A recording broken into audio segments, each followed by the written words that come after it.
Amém, meus amados? Eu também saúdo a todos na paz do Senhor, amém?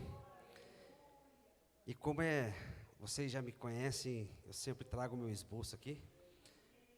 Hoje tem bastante coisa para a gente passar.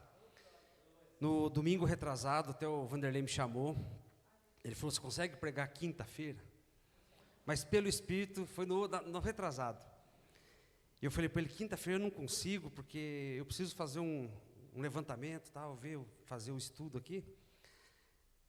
E realmente, quando foi na quinta-feira passada, eu até falei para a Madalena, falei, eu sentei aqui, eu não consigo achar nada que consiga trazer como mensagem. Pedi ao Espírito que me ajudasse. E saiu a palavra que nós vamos ver essa noite. E essa mensagem que Deus traz, que Ele me preparou nesta noite, que Ele possa repassar para vocês. E nesta noite, nós vamos falar sobre o profeta Elias. O profeta Elias, um homem e suas lições para nós. Abra a tua Bíblia, hoje o Emanuel vai passar bastante os versículos aqui, porque é muito grande, então nós ainda tive que reduzir bastante, porque quando nós falamos do profeta Elias, tem muita coisa sobre o profeta, mas nós vamos passar pelo menos um pouquinho, para que nós possamos entender. Vocês querem se pôr em pé um minutinho, só em reverência à palavra? E a minha tradução da Bíblia, acho que ela está igual, porque eu vi que era João Ferreira de Almeida, então ela está, o jeito que eu deixei aqui vai estar o que vai passar para vocês no telão. Então em 1 Reis 17:1, o Manuel já vai colocar para a gente aqui, nós já vamos ler.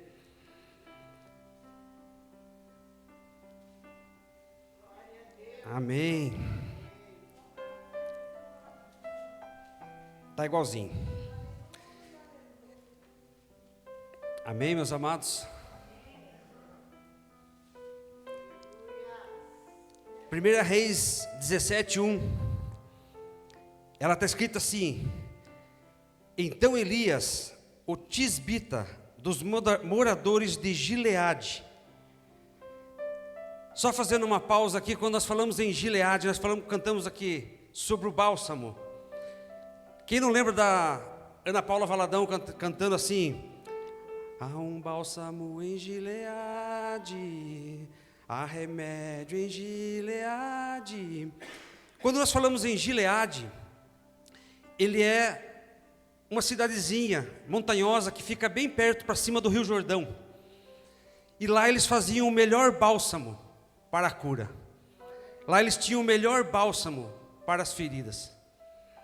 Então quando ela canta sobre Gileade, então ele disse a Acabe: vive o Senhor Deus de Israel, perante cuja face estou, que nestes anos nem orvalho, nem chuva haverá, senão segundo a minha palavra.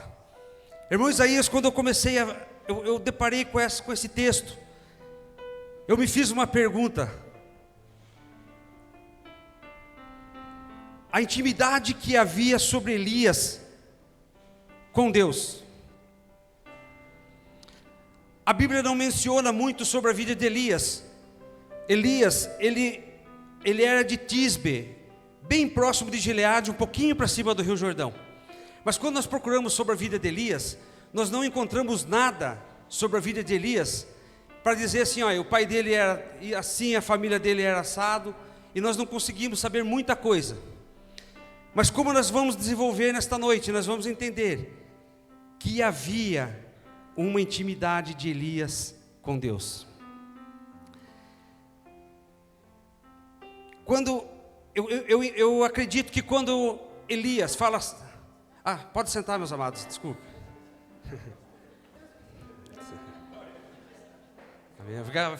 Cansa ficar em pé, né? Quando o profeta Elias, ele fala para Acabe, segundo a minha palavra,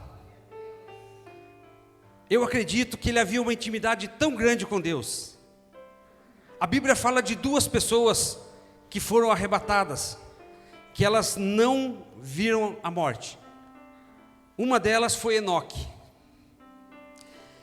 Enoque, ele era bisavô de Noé, pai de Matusalém e de Lameque, que era pai de Noé. A Bíblia fala sobre Enoque que ele era amigo de Deus. E ele não provou a morte, ele andava com Deus. E quando nós falamos sobre Elias, eu acredito que Deus tinha por Elias o mesmo sentimento que ele tinha por Enoque. Uma intimidade muito grande entre Elias e Deus. E quando ele fala sobre a minha palavra, nós vamos ver nesta noite, quando ele fala assim, segundo a minha palavra, porque ele estava desafiando Acabe, no tempo de Jezabel, porque se levantou um deus daquela época, que chamava Baal, que ele era conhecido como o Deus da chuva. Então Elias, quando ele chega de frente de Acabe, ele fala, olha, o teu Deus, Baal, eu quero ver se ele é Deus. Se eu não disser que chova, não vai chover. Elias é um dos profetas mais marcantes da Bíblia. Surge de repente no cenário de Israel em meio a um tempo de idolatria, corrupção e afastamento de Deus. O povo de Israel havia se corrompido naquela época. E a semelhança nos dias de hoje não é diferente. E muitas vezes nós entregamos assim, Isaías, e pensamos assim, nossa, mas Elias foi um homem muito usado por Deus. Mas eu quero dizer para você nesta noite, que cada um de nós pode ser Elias. Olha o que Tiago diz, lá em Tiago 5,17. Elias era um homem sujeito às mesmas paixões que nós, e orando pediu que não chovesse por 3 anos e 6 meses, e não choveu sobre a terra. Essa era a intimidade que Elias tinha com Deus. Ele não apenas profetizou, mas também demonstrou o poder do Senhor diante de reis, falsos profetas e do próprio povo. No Novo Testamento ele é citado diversas vezes, sendo lembrado como, por exemplo, de fé, oração e também como figura ligada ao cumprimento das promessas messiânicas. O que difere nós hoje do profeta Elias? Será que nós não conseguimos ser tão amigo de Deus? Talvez na nossa vida falte um pouco de fé, talvez um pouco mais de oração, para que possamos ter uma intimidade com Deus. Tiago fala que Elias, ele tinha as mesmas paixões que nós temos. Ele era um homem comum.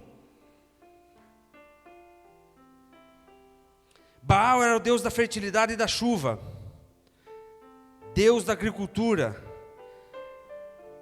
Eu pensando na palavra de Elias, quando ele disse sobre a minha palavra, eu procurei e não vi ninguém.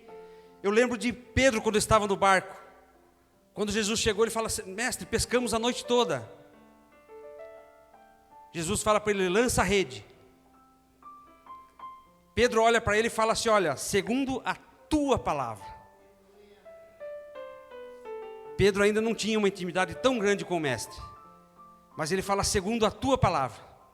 Diferente de Elias que falou, ó, segundo a minha palavra não choverá na terra.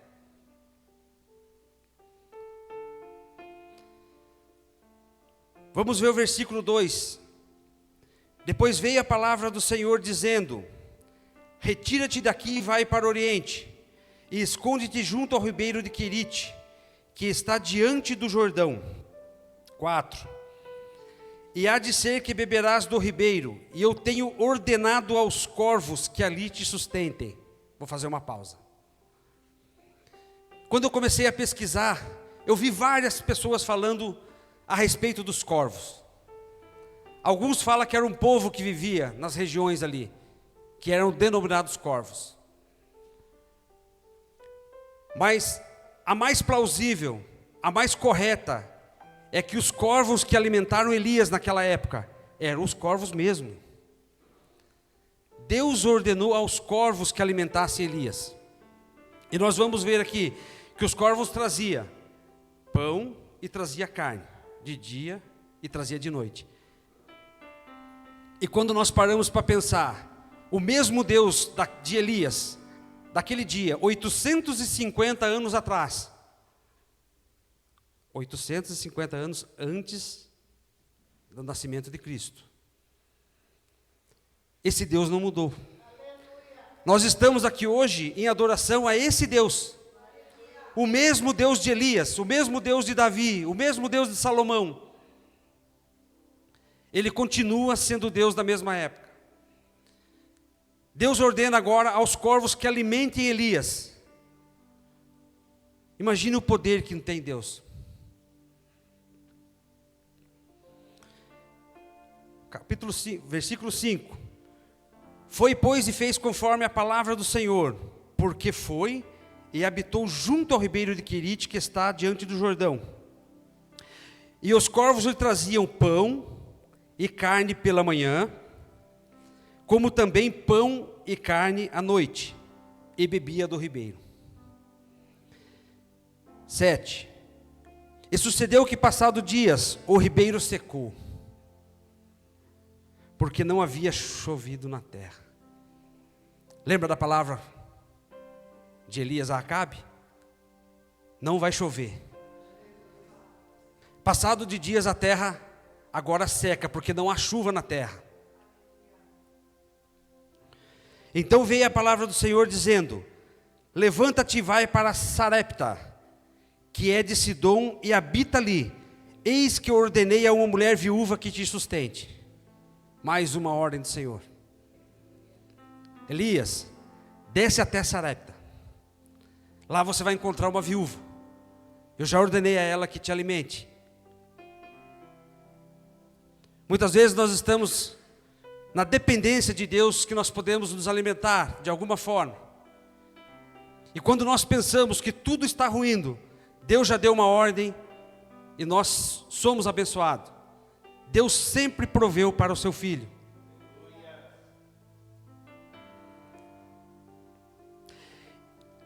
Versículo 10. Então se levantou e foi para Sarepta. E chegando à porta da cidade, eis que estava ali uma mulher viúva, apanhando lenha. E ele a chamou e disse: traze-me, peço-te um vaso, um pouco de água, para que beba. E indo ela trazê-la, e chamou e lhe disse: traze-me agora também um bocado de pão na tua mão. Porém ela disse: vive o Senhor teu Deus, que nenhum bolo tenho, senão somente um punhado de farinha numa panela, e um pouco de azeite numa botija. Eis que vê como apanhei 2 gavetos, e vou prepará-lo para mim e para o meu filho, para que comamos e morramos. Agora nós olhamos o lado da viúva. Ela já não tinha mais nada. Ela tinha o restinho que ela tinha ali de farinha, o restinho de azeite, e ela já estava naquele pensamento: eu vou comer, eu e meu filho, e eu vou morrer. Porque ela sabia que o sustento não vinha, porque na terra não havia chuva, não tinha mais como a plantação, não tinha mais como eu plantar nada. Tudo que tinha ali, tudo tinha acabado, porque sem chuva não dá nada. Imagine a mulher e seu filho pensando assim: agora me chega um homem que eu não conheço. Ali havia um teste para aquela viúva naquele momento. Um teste para que ela colocasse agora a sua fé em ação, para que ela agora ficasse na dependência do Deus vivo.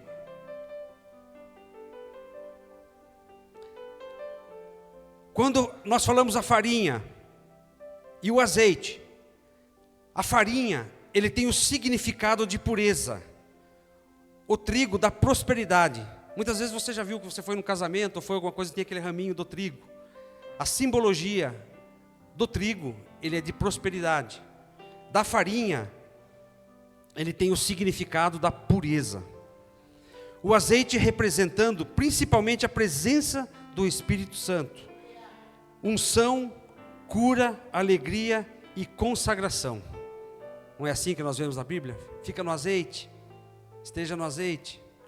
O significado é a unção, a consagração, a alegria. E Elias disse: não temas, vai e faze, versículo 13.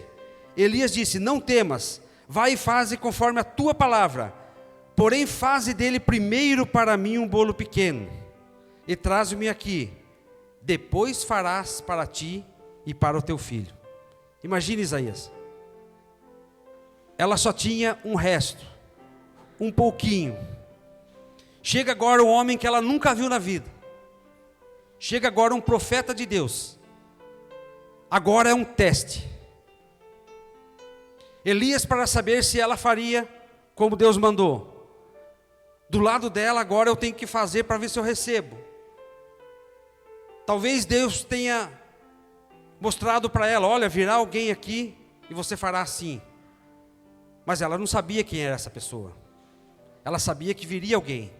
Deus havia revelado para ela. Elias sabia que tinha que descer até Sarepta, e lá ele seria sustentado por uma viúva. A palavra de Deus já tinha vindo para Elias. Agora botava a fé em ação, tanto da parte de Elias, que ele não tinha certeza se era a viúva que Deus mandou. A viúva não tinha certeza se era o Elias, o profeta que viria. Mas ela tinha que deixar na dependência de Deus nesse momento. Elias pediu à viúva de Sarepta que fizesse o bolo para ele primeiro, por uma questão de fé e prioridade.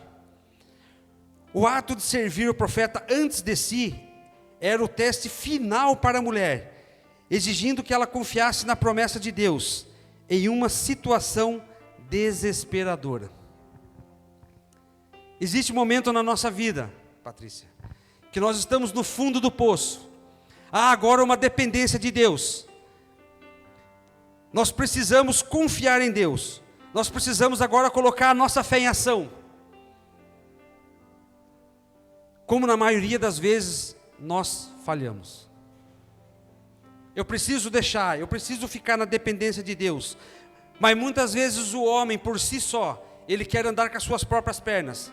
Ele quer fazer aquilo que lhe dá vontade. Ele quer fazer aquilo que lhe provém. E muitas vezes perde a bênção, porque não teve fé em esperar. Ele não conseguiu esperar aquilo que Deus. No caso da viúva, esperando a Elias, um profeta que parecesse. No caso de Elias, esperando que fosse a viúva correta que Deus havia mostrado para ele. Desce até Sarepta. Ele não sabia se era a viúva, mas ele viu uma mulher catando. Era uma viúva, então era o teste de fé para Elias naquele momento. 15. E ela foi e fez conforme a palavra de Elias. O que falta muitas vezes para nós é fazer conforme a palavra, esperar na palavra, ter dependência da palavra. O que acontece é que muitas vezes nós atropelamos tudo. Nós queremos fazer da nossa forma, com a nossa força. Esquecemos que o Deus de Elias, o Deus que fez o céu e a terra, que Ele é poderoso. E agora precisamos entregar tudo na mão dEle. E muitas vezes nós falhamos, nós erramos. E isso acontece vezes e vezes, até nós entendermos que a fé, ela exige uma ação. Ela exige uma dependência de Deus. Porque se nós tivermos fé, sem ver, como que nós vamos crer? Nós cremos num Deus que nós nunca vimos. Isso é fé. E assim comeu ela, e ele, e a sua casa por muitos dias. Ela não tinha nada. A passar dos tempos ela não tinha nada. Ela tinha um pouquinho de azeite, um pouquinho de farinha. De repente agora ela come o profeta, ela come o seu filho. Até que venha a chuva na terra. Foi se alimentando do trigo, do azeite, por muitos dias. Da panela a farinha não se acabou, e da botija o azeite não faltou. conforme a palavra do Senhor, que ele falara pelo ministério de Elias. Conforme a palavra do Senhor. O que eu quero dizer para você, meu amigo, o que eu quero dizer para você, meu irmão, nesta noite, é que se Deus falou, se Deus prometeu, se foi para você, ele será seu. O tempo que passar, passe o tempo que passar, se Deus ele falou que vai acontecer, se Deus falou que vai fazer, é conforme a palavra do Senhor. 3 lições principais com a vida do profeta Elias. A coragem de enfrentar o pecado. Primeira coisa. Quando ele chega de frente com o povo, havia ali Jezabel, havia ali Acabe, que havia colocado agora um deus, Baal. O povo de Israel havia se perdido, porque na época foi se perdendo, e Elias estava ali para consertar esse povo. Então ele confronta agora o pecado daquele povo. O segundo que nós vamos ver é a fé em meio às provações, e a esperança na promessa de Cristo. A coragem de enfrentar o pecado. Elias se apresenta diante do rei Acabe e denuncia a idolatria de Israel. Foi lá em 1 Reis 17:1 quando nós vimos. No Monte Carmelo, enfrenta sozinho 450 profetas de Baal. Lá em 1 Reis 18:21. Olha o que está escrito lá em 1 Reis 18:19. Coloca aqui para mim, Manuel. 18:19. Agora, pois, manda reunir-se a mim todo Israel no Monte Carmelo, como também os 450 profetas de Baal e os 450 profetas de Aserá, que comem da mesa de Jezabel. Então Elias se chegou a todo o povo e disse: até quando cocheareis entre 2 pensamentos? O que eu quero dizer para você, meu irmão, nesta noite, isso faz parte da vida do ser humano, isso faz parte da vida do cristão, cochear entre 2 pensamentos. Eu digo isso porque muitas vezes nós estamos aqui no culto, ou qualquer outro lugar, e nós separamos 2 horas para estar no culto, mas muitas vezes os nossos pensamentos, ao invés de estar aos pés da cruz, ao invés de estar no Senhor, nós viemos aqui para adorá-lo, e muitas vezes nós estamos pensando: o que eu chegar em casa eu preciso fazer a janta, o que eu vou fazer amanhã, irmão Marcos, aquela máquina que quebrou, eu preciso comprar peça, não estou encontrando. E eu estou no culto nesse momento, 2 horas, eu estou falando porque eu também sou assim. Não pense que eu estou falando só para vocês. E o nosso pensamento muitas vezes ele está dividido entre os deuses de Israel, entre Jesus que nós viemos nesse momento. Nós viemos buscar um culto ao Deus vivo. Mas muitas vezes o nosso pensamento, devido às circunstâncias do dia, devido às circunstâncias da nossa vida, nós estamos pensando rapidamente: o que eu vou fazer amanhã de manhã? O que eu vou fazer na hora que chegar em casa? Nossa, lá em casa acabou a água, alguma coisa desse sentido. E o povo naquela época, eles estavam divididos. Eles eram um povo que conhecia o Deus vivo. Eles sabiam quem era Deus. Mas agora, eles estavam divididos, eles já haviam se casado com outras, já havia se misturado com o povo daquela época. Então agora, diante de mim existe um Deus, Baal, colocado por Acabe e Jezabel. E agora, o que eu faço? Com o passar do tempo, nós percebemos que a nossa fé vai diminuindo. Quando nós vemos da nossa vida, nós já estamos atolados na lama, nós já estamos jogados no mundo. Quantos cristãos nós conhecemos que hoje abandonou? Era da igreja, cantava, adorava, oração, jejum. Hoje você encontra com essa pessoa, às vezes a pessoa até desvia de você, porque ela não quer nem ouvir falar de Cristo. Não se desviou da época do rei Acabe, mas se desvia nos tempos de hoje. O Deus de Baal ficou no passado, mas quantos deuses nós temos hoje de frente conosco? E que nós ficamos entre dois pensamentos.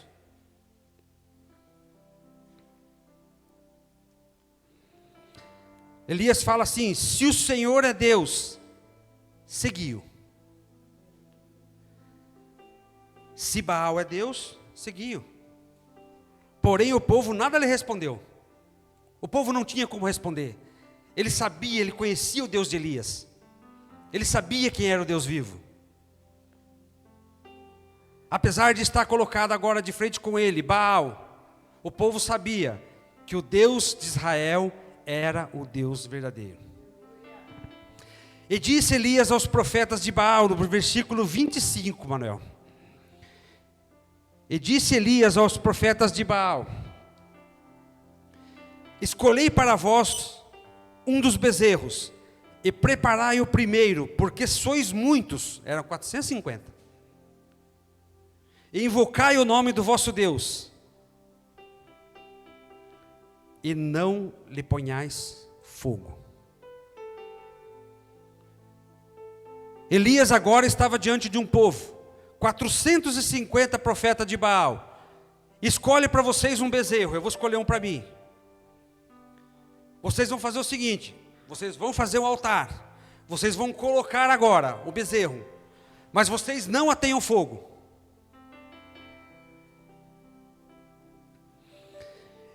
Versículo 30. Eu estou pulando um pouquinho, meus queridos, porque senão é muito longo, tá? Então Elias disse ao povo: chegai-vos a mim. E todo o povo se achegou a ele, e restaurou o altar do Senhor que estava quebrado. O que precisa muitas vezes, meu amado, é aquele altar que nós derrubamos, aquele altar que está quebrado na nossa vida. Nós temos que restaurar o altar, para que Deus de Elias, para que o Deus de Israel possa novamente estar na nossa vida. Não podemos fazer isso com o altar derrubado. Necessita agora que eu me levante, necessite agora que eu fique em pé, para que eu receba o Deus vivo, o mesmo Deus de Elias.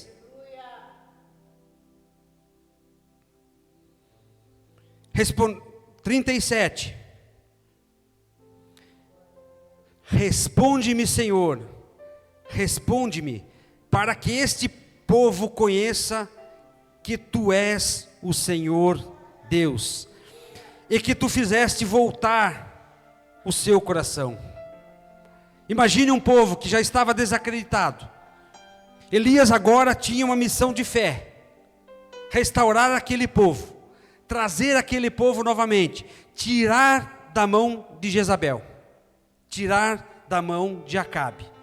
Mas para isso, precisava mostrar que Deus de Baal não passava de um mito, não era um Deus. Baal não fazia chover. Se não foi o Senhor, se não for o Deus de Israel, se não for conforme a palavra do Senhor, nada acontece. Não há chuva na terra, não há os ventos, nada que Deus não permita. -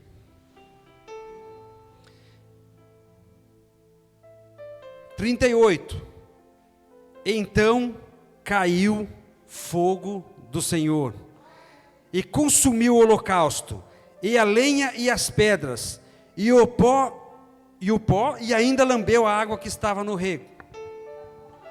Um pouquinho adiante nós vemos que Elias fala para o povo: olha, monte agora o altar está em pé, porque Deus agora vai fazer descer fogo do céu. Os profetas de Baal também haviam montado. Quando nós vemos a vida daqueles 450, eles se batiam, eles se cortavam, eles ficaram de manhã até a tarde, implorando para o Deus Baal que fizesse descer fogo do céu e consumisse o holocausto. Elias olhava para os profetas e falava: o teu Deus deve ter ido viajar. O teu Deus não está respondendo, talvez ele esteja dormindo. Elias, ele falava com uma convicção, porque ele sabia que o Deus de Israel faria conforme o mandamento, faria conforme a fé. Ele sabia que aquele momento que ele invocasse o Deus de Israel, o fogo desceria. E após eles ter muito tempo, não ter conseguido, o Deus Baal não havia respondido. Agora vem o Senhor dos senhores. Agora vem o Deus de Israel.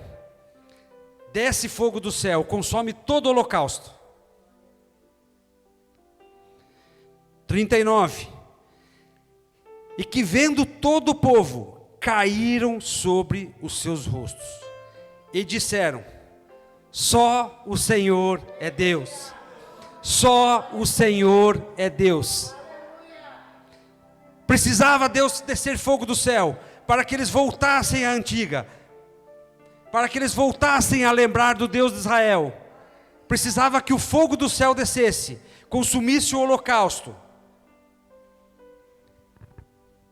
E muitas vezes nós, como cristãos, nós temos a convicção, nós temos a certeza que só existe um Deus, o Deus de Israel. O mesmo Deus de Israel, o mesmo Deus de Elias, o mesmo Deus de Davi, é o mesmo Deus que nesta noite ouve a tua oração. É o mesmo Deus que nesta noite Ele olha para a tua vida e veja a tua fé. Só o Senhor é Deus. 41. Então disse Elias a Acabe: sobe, come e bebe, porque há ruído de abundante chuva. Eu estou imaginando a cena, pastora Sônia. Imagine que você fala para o rei Acabe: sobe, come, bebe, porque eu já estou vendo que vai vir um baita de um temporal. Só que você imagine, para a época não havia chovido há 3 anos e meio. Você olhava para o céu, não havia uma nuvem.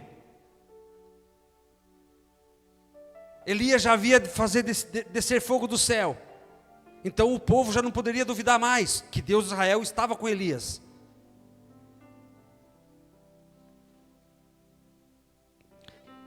E Acabe, 42. E Acabe subiu a comer e beber, mas Elias subiu ao monte Carmelo, lá onde foi que desceu o fogo do céu, e se inclinou por terra. Aí está a diferença. Se inclinou por terra. A humilhação de Elias agora para o Senhor.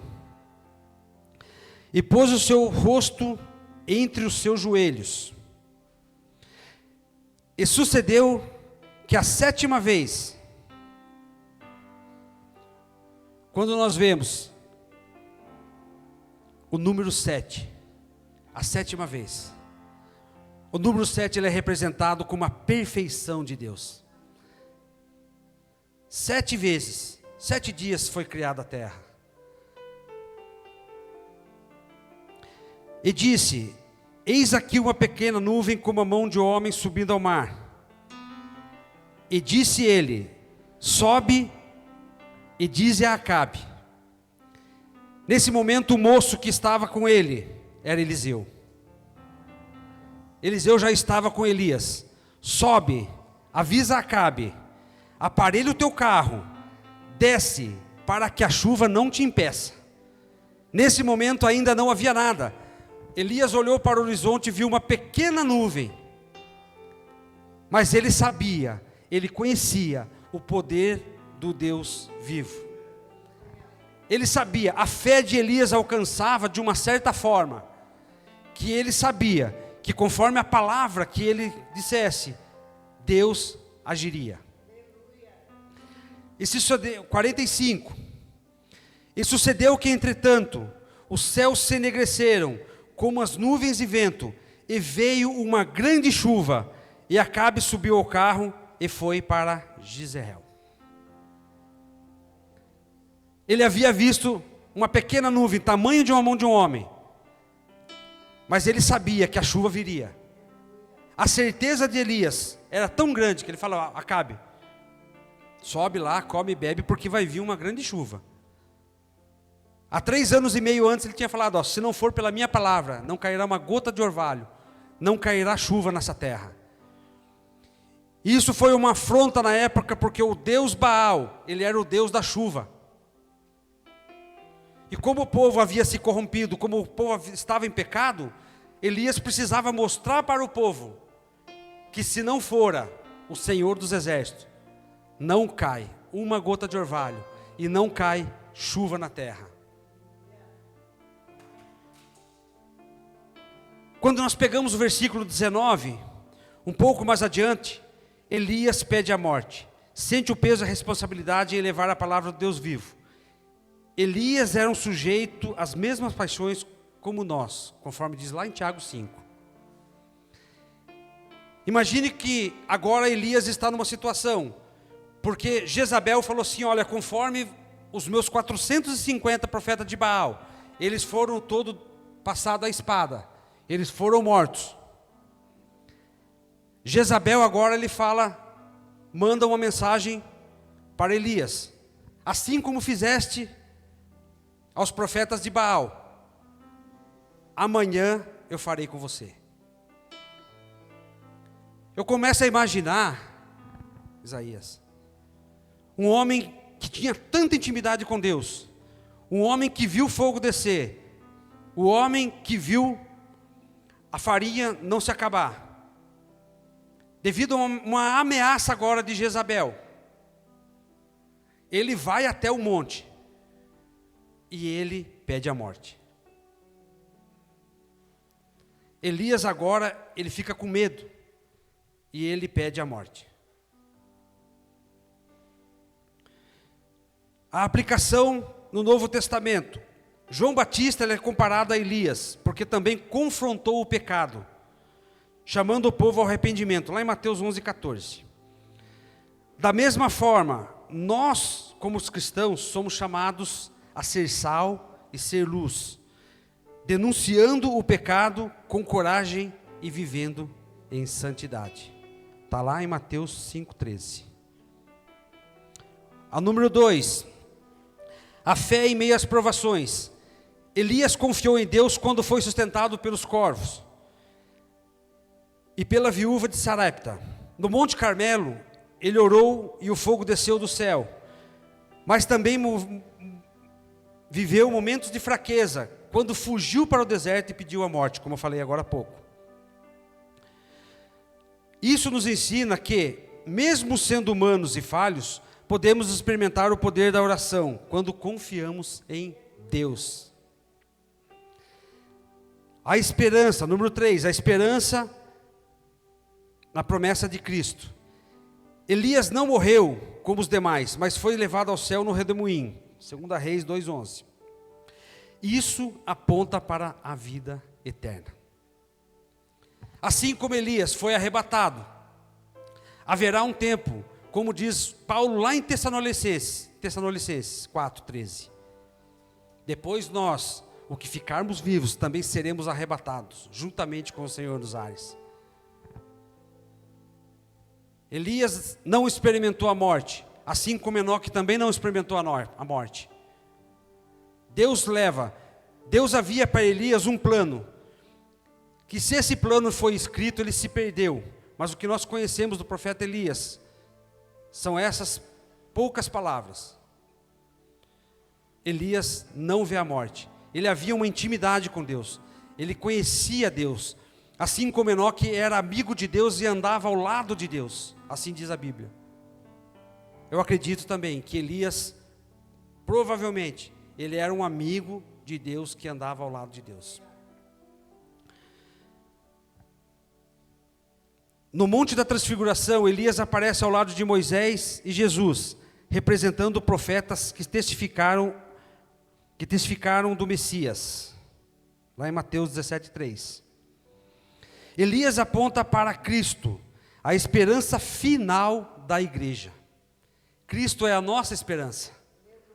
assim como Elias foi arrebatado, nós também temos a promessa da vida eterna com Cristo. Como eu disse, lá em Tessalonicenses, Paulo escreve: depois nós que ficarmos vivos, seremos arrebatados juntamente com ele nos ares.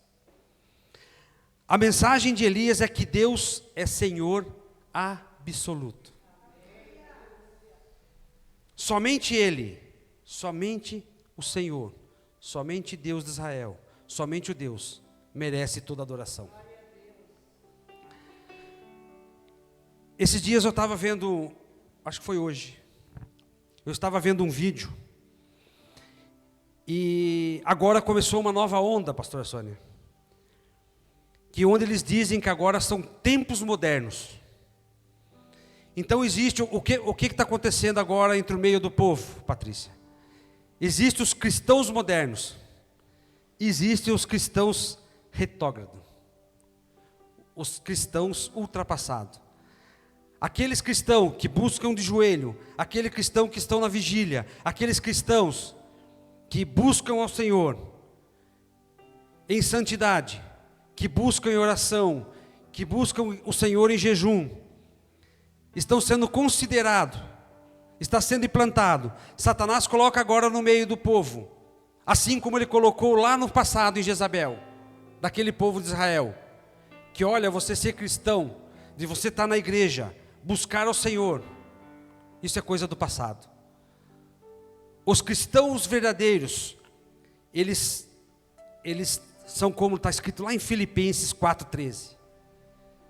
Tudo posso naquele que me fortalece. Ele só pega esse pedaço de versículo, mas não lê um pouco para cima. Quando Paulo fala, olha, eu posso passar fome, eu posso não ter nada para comer, eu posso perder tudo na minha vida, mas eu posso naquele que me fortalece. Paulo não está ensinando que tudo eu posso fazer o que eu quiser, da maneira que eu quiser. Nesse Jesus que é vendido hoje para as igrejas, de um Deus fácil de seguir. Eu vi um vídeo de umas mulheres, eles estavam numa espécie de um debate, numa emissora de TV. E aquele momento que eles estavam conversando, parecia mais ser um show de comédia. Você sabe de quem que eles estavam falando? Dos cristãos. Você sabe o que eles estavam dizendo? Olha, somente os cristãos agora, eles usurparam Cristo. Só eles podem ter a Cristo. Assim como fizeram uma vez, a esquerda começou a falar que a bandeira do Brasil, a direita usurpou a bandeira do Brasil e as cores. Todo mundo talvez se lembra disso. Agora eles estão falando, olha, os cristãos, eles usurparam Jesus. Jesus é só deles, ninguém mais pode ter Jesus. E isso virava, entre a roda que estavam todo mundo, risos. Como diz Salmo 1, para que nós não assentamos na roda dos escarnecedores. Mas havia ali um falso entendimento. Uma das mulheres falava assim, eu posso vestir a roupa que eu quiser, eu posso ir na praia do jeito que eu quiser. Não é porque a forma que eu visto, o que eu faço, ou com quem eu saio, que Jesus não está comigo. Isso é que está sendo vendido no mundo hoje. Você pode fazer o que você quiser, você pode ir onde você quiser, você pode enfrentar o que você quiser, o lugar que você quiser. Deus não vai te abandonar. Paulo fala assim que haverá tempos trabalhosos. O que Paulo quer dizer? Que haverá tempo que cristãos estarão como joio, estarão como trigo misturados e ninguém sabe. Somente o Criador, aquele que está aqui hoje, Ele conhece os verdadeiros adoradores, Ele conhece os verdadeiros cristãos. Mal sabe aquelas pessoas que entregam a sua vida a essas bobagens, sabendo que para ser de Cristo, quando Cristo morre na cruz, quando Cristo deixa o caminho para nós, precisa haver em nós uma renúncia. Eu não consigo fazer isso de qualquer jeito. Imagine Elias naquela época. Ele enfrentava o mesmo problema que nós enfrentamos hoje. Era a idolatria, era o povo no pecado, o povo achando que estava no caminho certo, o povo achando que isso levava a Deus. Não podemos deixar para descobrir isso tarde demais. A nossa vida é uma caminhada com Cristo. A fé que nos move, o Espírito que nos move, ele nos testifica que quando estamos errados, que quando nós estamos no lugar errado, que quando nós estamos fazendo errado, nós percebemos que nós estamos errados.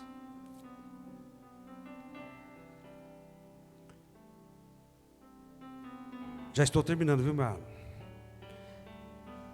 O Reinaldo vai cantar, o grupo louvor, alguma coisa? Já pode subir, viu, Carol?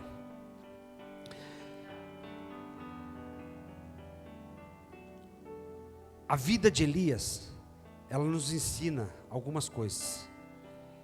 Que nós devemos ser corajosos contra o pecado. Eu sei que muitas vezes nós enfrentamos situações que não é fácil. Porque em nosso meio nós achamos cristãos de todos os tipos.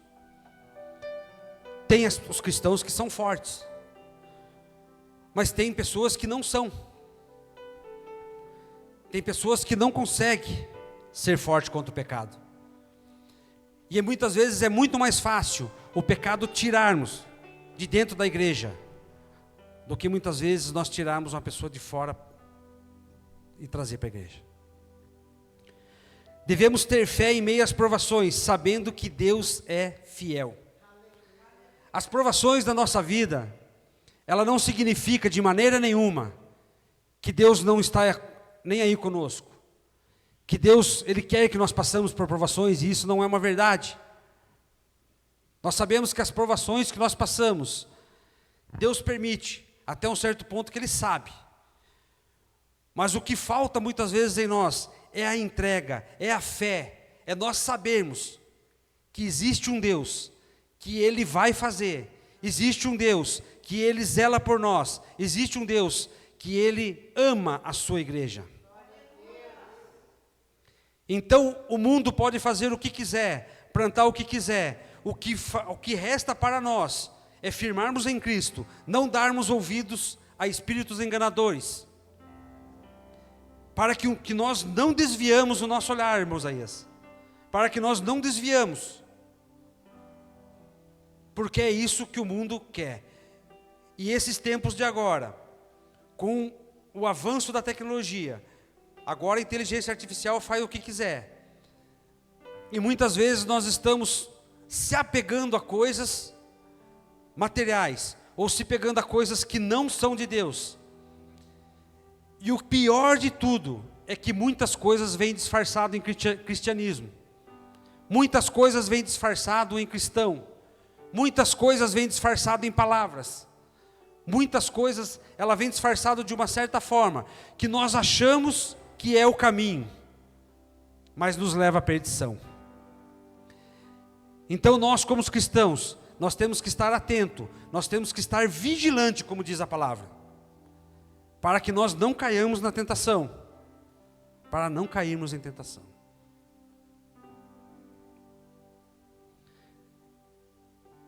Devemos manter a nossa esperança viva em Cristo, o cumprimento de todas as promessas. Se coloque em pé, meu amado, já estou terminando. Assim como Elias se colocou diante de uma geração corrompida e declarou: se o Senhor é Deus, segui-o. Hoje somos desafiados a escolher seguir a Cristo ou seguir ao mundo.